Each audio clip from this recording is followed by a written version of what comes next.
So in light of all of that, in the 1950s now, things took a little turn.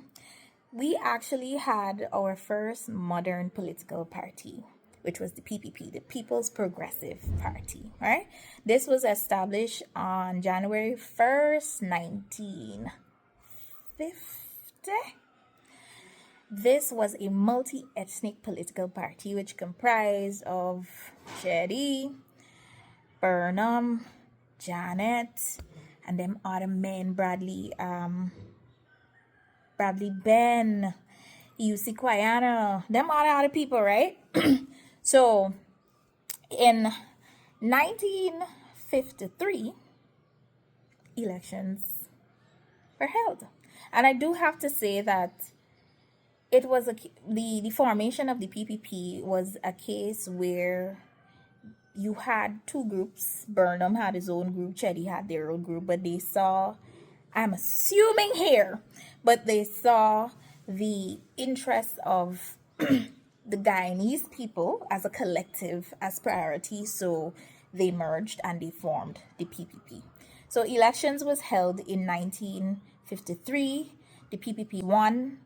Jagan became the leader of However, in October of 1953, which was a couple of days, like 100+ days after that elections, the British suspended the constitution. In 1928, the first constitution was established, I believe, and then you had some other change, 1940 something, if I remember correctly. Again, this is an opportunity for us to share and create together. So with them suspending the constitution, control returned to them, which was a mostly nominated administration. So following that, I know what happened because I went there. But based off of my reading, in 1955 now, there was a split. So you had this split between these two men, I gotta say, because you had Burnham going his own way with his people, you had Chetty going its own way with his people. And it is believed that the split happened because there was a power struggle between those two men. They had different ideologies, and then there was the ethnic divide. They didn't feel as if all Guyanese as a collective were being represented adequately. 1955, the split happened, but it wasn't until 1957 that the PNC party was formed. In 1957, you also had elections restored. Again, the PPP won. Jagan had control.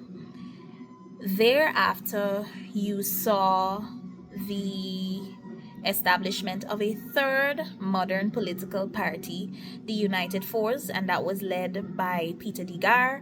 It is believed that this party was influenced by the CIA, because the CIA felt like the PPP, they were a communist party and they felt threatened. Essentially, they didn't want the PPP to win another election. In 1961, you had another election, but before I speak about the 1961 election, which the PPP did win,